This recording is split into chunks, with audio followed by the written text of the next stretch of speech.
Magandang araw sa ating lahat mga boxing fans, san mang panig ng mundo.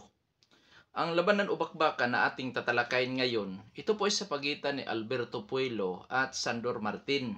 Fight schedule March 1, 2025, naganapin sa Barclays Center, Brooklyn. Ito po ay sa bansang Amerika. Kasalukuyang hawak ni Alberto Puelo po ang WBC Interim Super Lightweight title. So, ibig sabihin, magsisilbing challenger dito sa naturang titulo, itong si Sandor Martin. Sa bakbakan na ito, tayo po'y maghahayag ng sarili nating fight prediction, comparison at analysis. Na kung saan doon pa po lamang sa ating gagawing comparison, detalyado po na inyong malalaman kung saan nga ba naging liyamado, saan naging dihado ito magkabilang panig.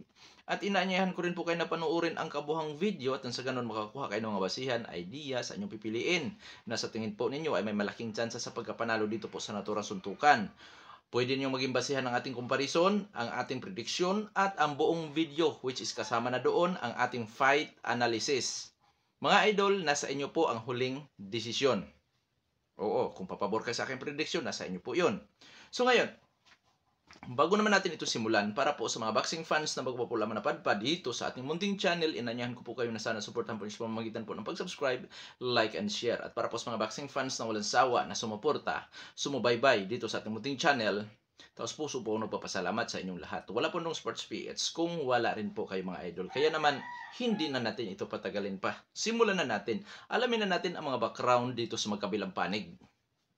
Dahil yan po ating gagamitin na referensya doon naman po sa ating gagawing comparison. So unahin natin sa panig ng magsisilbing challenger sa labanan na ito. Na kung saan itong si Sandor Martin ng Spanya or Spain. Bilang isang professional boxer, may impresibong kartada si Sandor Martin na umabot po sa 42 wins with 15 wins coming by way of knockout.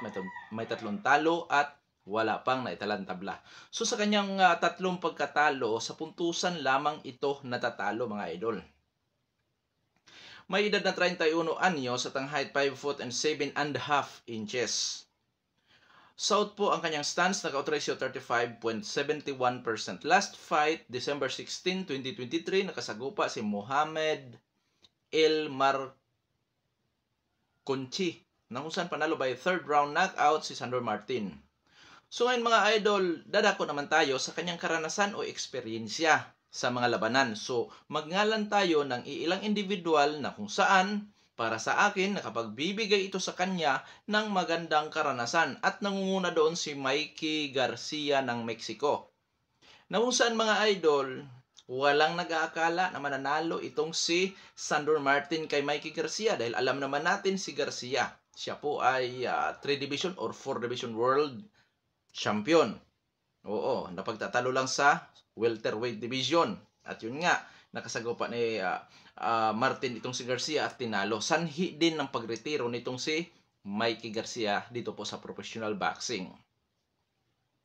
Nakalaban din ni Sandor Martin si Teofimo Lopez, na kung saan yang si Teofimo Lopez po ay masasabi natin 2 division world champion. Yan po. Sa laban niya kay Lopez, bagamat natalo by split decision si Sandor Martin, pero sa mata ng maraming mga boxing fans, mas pabor sila na panalo daw si Sandor Martin. Pero para sa akin naman, ang hatol ng hurado ay hindi na mababawi. Unfair or fair man yan sa magkabilang panig or sa mga boxing fans, ang hatol ay nahatol na. So talo, hinatulan talo si Sandor Martin. Nakasagupa din ito si Anthony Higit. Si Anthony Higit po, hindi rin po yan basta-basta. Okay, ngayon, dadako naman tayo sa skills ni Sandor Martin. Mga idol, siya po ay isang technical. Pagka sinasabi natin technical, pagka madaliin natin ang ating pagkasabi, yan po ay mahusay sa puntusan, may husay sa opensa at dipinsa. Oo. As a technical fighter, syempre may husay din ito pagdating po sa counter. So siya po ay makamay. Masipag din ito kung bumabato ng suntok, taglay ang hand speed, timing at accuracy.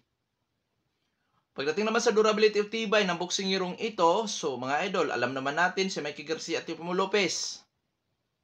Hindi nagawang in-knockout itong si Sandor. So ibig sabihin may tibay.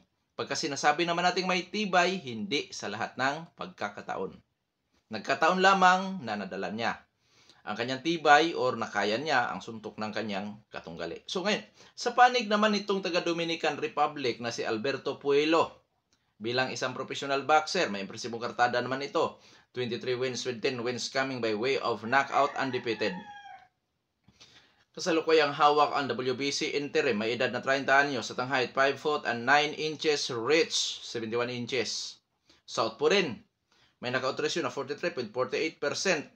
Last fight, June 16, 2024, nakasagupan niya ang dating lumalaban sa amateur at isang power puncher or knockout artist na si Gary Antoine Russell, na kung saan panalo by split decision si Alberto Puelo. So ngayon dadako naman tayo sa karanasan o eksperyensya nitong si Alberto Puelo, mga idol. So, nangunguna po na mapangalanan natin si Batir Akhmedov. Dating world title challenger at dating Olympian, tinalo yan ni Puelo. Bagamat ang mga maraming boxing fans nagsasabi na dapat panalo daw si Akhmedov. Pero yun nga, itong si Alberto Puelo ang pinapuran. So, ibig sabihin may nakita ang mga hurado.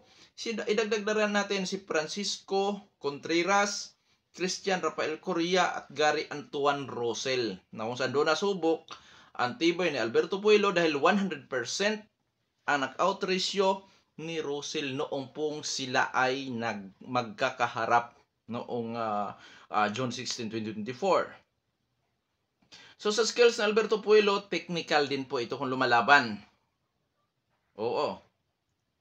So katulad po ng sinabi ko para sa panig ni Sandor Martin na may husay sa opinsa at dipinsa din itong si Alberto Puelo.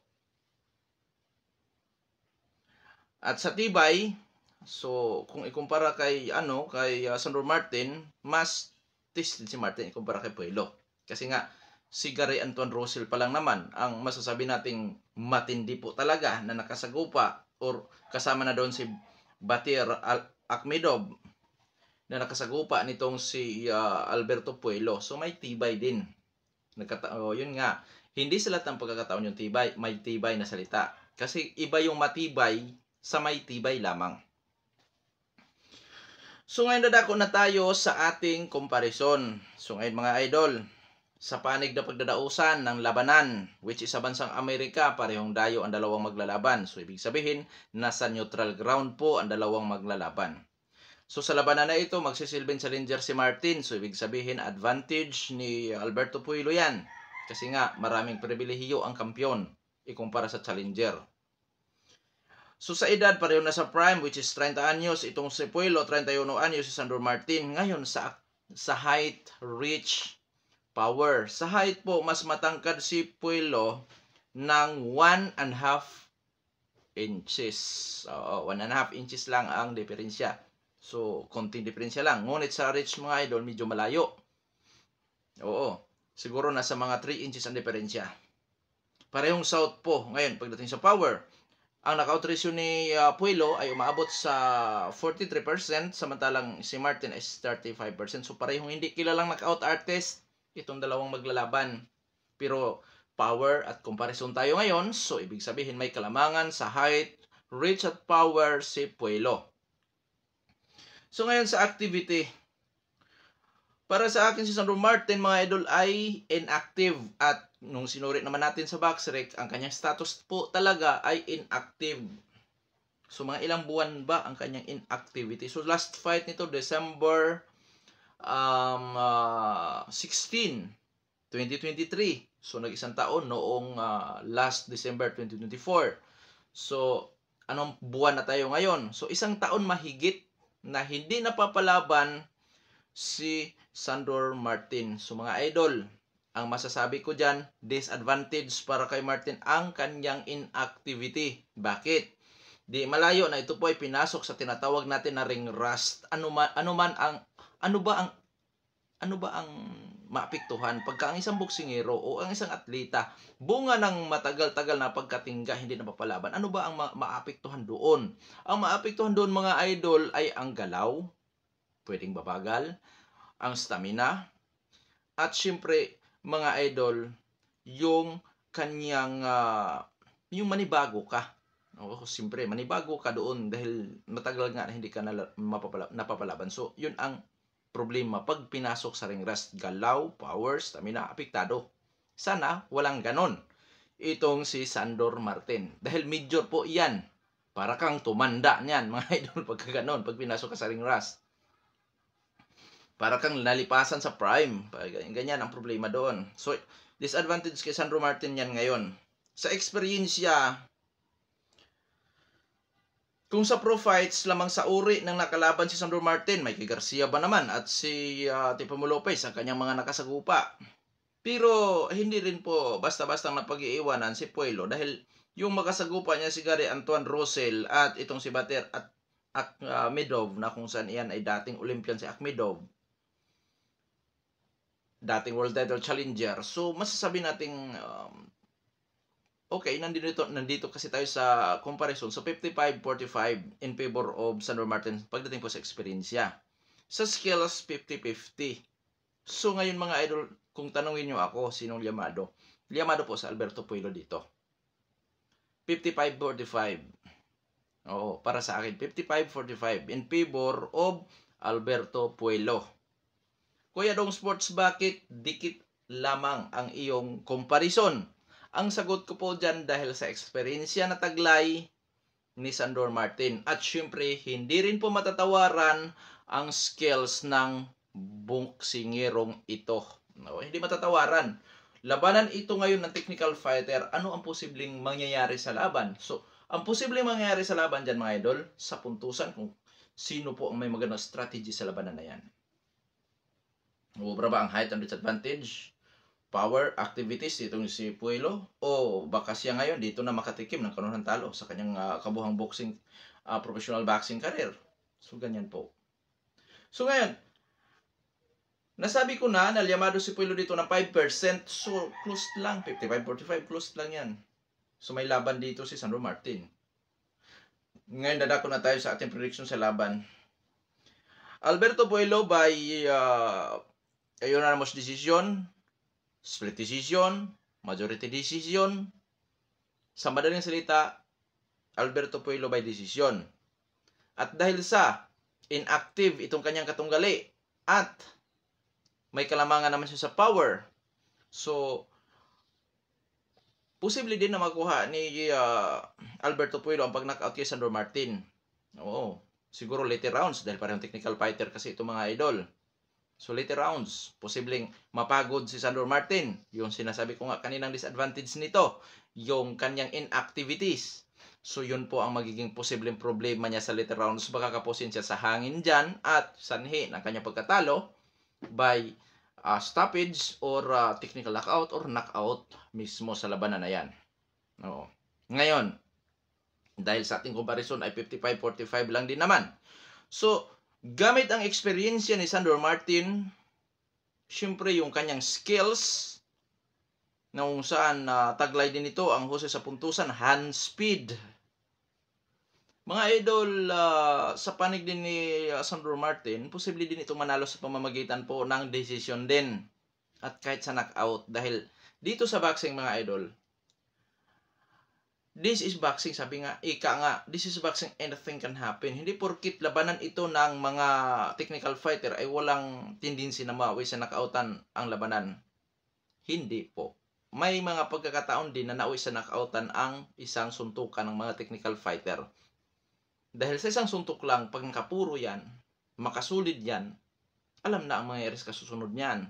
Pag hindi makarecover, knockout ang aabutin. Dahil alam naman natin na ito po ay combat sports. So, yun po ang aking pananaw dito sa labanan na yan. So, sa madaling salita, dahil 55-45 sa ating comparison, so may chance ding manalo itong si Sandor Martin gamit ang kanyang eksperyensya at skills na rin as a technical fighter. Malay natin, makalamang sa strategiya gamit ang eksperyensya nitong si Sandor Martin, mga idol.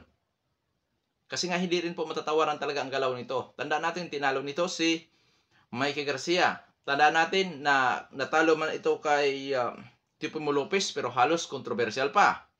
So, ibig sabihin, isang talentadong boksingero si Sandor Martin. Kaya kabang-abang na laban ito dahil tiyak tayo na pautakan ang labanan na yan. Obra kaya ang experience ni Sandor Martin o dito siya makatikim ng ika-4 na talo, bunga naman ang kanyang inactivity. Kaya kaabang-abang po ang labanan na ito. Hanggang dito na lamang, ito Pandong Sports PH. Maraming salamat at God bless po sa ating lahat.